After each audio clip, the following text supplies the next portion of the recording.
Isang mapagpalang umaga sa ating lahat, mga kapatid ko kay Kristo, mula sa The Solid Rock Morning Devotion. Isang kagalakan na muli tayo ay makapagbulay-bulay ng salita ng Panginoon sa umagang ito. 10 minutong pagbubulay-bulay ng mga salita ng Panginoon upang papurihan at sambahin ang ating Panginoong Hesukristo. Ang ating pong pagbubulay-bulayan sa magandang umaga ng Sabado ay matatagpuan sa Ezekiel 36, talatang 26. Ito po ang sinasabi: bibigyan ko kayo ng bagong puso at bagong espiritu. Ang masuwayin ninyong puso ay gagawin kong pusong masunurin. Kumusta ang puso mo, kapatid? Aminin man natin o hindi, pero isa ito sa malaking isyu at balakid sa atin kung bakit hirap mag-penetrate ang salita ng Diyos sa atin. Pero bakit nga ba? Dahil puso ang inaatake at tinitira sa iyo at sa atin ng kalaban. Kaya kahirap umabot ng tao kasi basag ka, durog at wasak ang puso mo. Kaya paano mo magagawang umabot sa tao kung ikaw mismo may mga strongholds at struggles ka pa? Paano ka magwiwin kung may hatred ka pa? Hindi mo magagawa at makakayang tumuloy sa misyon mo kung wounded ka, kung talagang gusto mong magbago ang puso mo. Tayo po ay manalangin. Ama naming Diyos na mapagmahal, Ikaw ay napako sa krus dahil sa aming mga kasalanan. Salamat, Panginoon, sa walang katapusang pag-ibig na iniaalay mo sa amin. Aming itataas sa iyo ang aming mga kapatid sa pananampalataya na nangangailangan ng kagalingan dahil sa mga karamdaman. Naway abutin mo sila at ibalik mo ang kanilang mga lakas na nawala dahil sa karamdaman at pagalingin mo sila. Aming inilalapit ang aming mga kapatid na naghahanap buhay sa lansangan, na sila'y ingatan mo at proteksyonan sa mga masasama. Amin ding itinataas sa inyo, O Diyos, ang aming mga kapatid na mga mangingisda, na sila ingatan mo sa laot ng karagatan. Tulad ng pag-iingat mo sa iyong mga apostol na naroon sa laot nang ang malakas na hangin ay kanilang naranasan at ito'y iyong pinahinto. Amin ding itinataas sa inyo ang aming mga kapatid na mga magsasaka na nagtatanim ng palay, gulay, prutas at iba pa. Natulungan mo sila, O Diyos, sa kanilang pagsaka upang ang bawat tao ay magkaroon ng pagkain sa kanilang hapag. Amin ding inilalapit sa inyo, Panginoon, ang aming mga kapatid na naghahanap ng trabaho. Ito may lokal o abroad, na may makasumpong sila ng magandang trabaho sa tulong ng iyong banal na Espiritu Santo upang sila ay magkaroon ng hanap buhay, ng trabaho. Tulungan mo po sila, O Diyos. Salamat, Panginoon, sa mga katugunan sa aming mga panalangin Sa pangalan ni Jesucristo na aming tagapagligtas. Amen. Simple lang ang kailangan mong gawin. Oo, simple lang. Pero mahirap. Bakit? Kasi kailangan at dapat kang magpatawad. Alam ko hindi madali yun. Especially if matindi yung atraso sa'yo, pero wake up. Wake up. Isa ito sa commandment ng Panginoon. Madami ng scripture sa Bible tungkol sa forgiveness. Hirap kasi sa atin nagmamatigas pa tayo. Malinaw at klaro naman na yon word, pero ayaw pa din nating gawin. Pinipili pa nating magmatigas kasi nasasaktan tayo, ayaw nating bitiwan, kaya tayo din yung ang nahihirapan. Ninakawan at inaagawan mo pa ang sarili mo ng peace at joy every time you refuse to forgive. Yun mas pinipili mo na kimkimin kaysa ilabas. Pwede naman kasing ayusin, di ba? Pero ikaw yun, hirap mag-move on. Mas gusto mo na may hatred at grudges ka.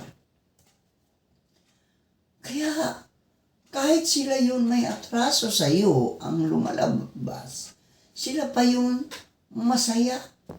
Di ba? Sila ang may atraso sa iyo, ang lumalabas, sila pa yun ang masaya. Ikaw, kapatid, andyan pa din. Nakakulong ka sa past mo, sa hatred at grudge mo. Ayaw mo mag-move on at mag-let go.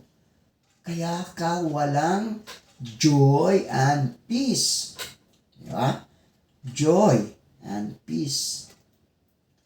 Kung hindi mo bibitawan yan, sisirain ka niyan at wawasakin. Lalo lang madudurog at mawawasak. Basag ka na, lalo ka pang mababasag. Kung magpakabasag ka na rin lang naman, sa Panginoon ka na magpakabasag. Dahil tanging sa mga taong basag, wasak at durog lamang siya nananahan. Kaya yan, wounded, damaged at kalos mong puso. Bigay mo yan sa Panginoon, kapatid. Tandaan mo na si Lord, ang Panginoon, ay hindi lang siya ang Panginoon, nahihilom sa sugatan mong puso. Yes, He will heal, mend, and restore it. But He can do more than just that and even better. Only if you are willing and ready to surrender and submit. Kaya magpatawad ka. Kahit mahirap at masakit, gawin mo kasi yun ang kailangan at dapat. Huwag kang nang matigas dahil matagal na pinalambot ng Diyos yan. Kung totoo, hinilom at tunay na nakatanggap ka na ng bagong puso. Magpapatawad at magpapatawad ka at patatawarin mo sila. Kahit pa hindi sila humihingi ng tawad sa iyo. Hindi nila deserve. Bakit ikaw? Ako? Tayo? Hindi natin deserve ang forgiveness at pagmamahal ni Jesucristo. Pero binigay niya yun sa atin. alalahanin natin na kapag hindi tayo nagpatawad, hindi din tayo papatawarin ng Diyos. Kaya bago ka humingi ng tawad sa Panginoon, patawarin mo muna ang sarili mo at magpatawad ka. Kung hindi mo gagawin, huwag ka na lang din humingi ng tawad sa Diyos dahil useless lang din yon. Importante na mapatawad mo din ang sarili, tigilan mo na ang pamumuhay sa nakaraan, tapos na yon. Ang mahalaga ay yung hinaharap. Wala nang paki si Lord doon. Kaya tama na huwag mo nang ungkatin pa at balik-balikan ang tinapos na ni Lord. Huwag mo nang pahirapan ang sarili mo, kapatid. Magpatawad ka muna at mahalin mo sila dahil yun ang gusto ng Panginoon. Hindi pwedeng pinatawad mo pero hindi mo naman minahal at mamahalin. Mas lalong hindi maaari na magpatawad ka lang pero hindi mo kinalimutan. Hindi ganoon. Dahil kapag nagpatawad ka, burado na ang atraso sa iyo. Hindi mo na uungkatin pa. Lahat yun at ibabaon mo na lang ang lahat. Dahil noon, pinatawad tayo ng Panginoon, kinalimutan na din niya ang lahat. At minahal niya tayo. Oo, hindi natin deserve. Pero dahil yun, sa grasya ng Panginoon. Kaya sino tayo para ipagdamot sa kanila yun, di ba? Wala tayong karapatan.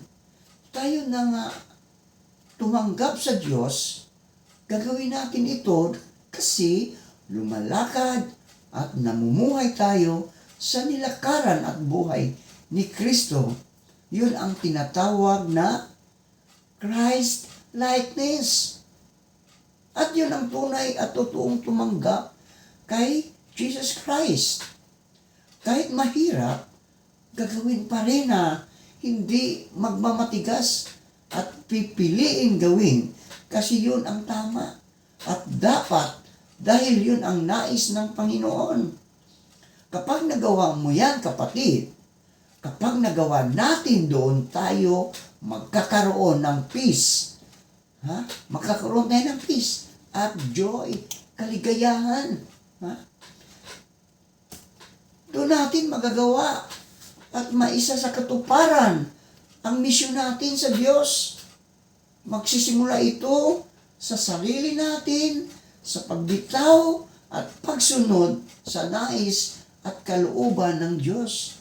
Kaya, huwag na tayong magmatigas pa. Huwag na natin pahirapan ang ating sarili. Gusto natin ng peace at joy? Then do this. Forgive, forget, and love them, and we will be set free from all of our bondages, and chains will be broken. Manalangin tayo. Salamat, Panginoon, sa panibagong araw at buhay. Iniaalay po namin sa iyo ang buong araw na ito at ang aming pamilya. Gabayan at panubayan niyo po kami sa araw na ito at ilayo sa anumang kapahamakan. Sa pangalan ni Jesu Kristo na aming tagapagligtas. Amen.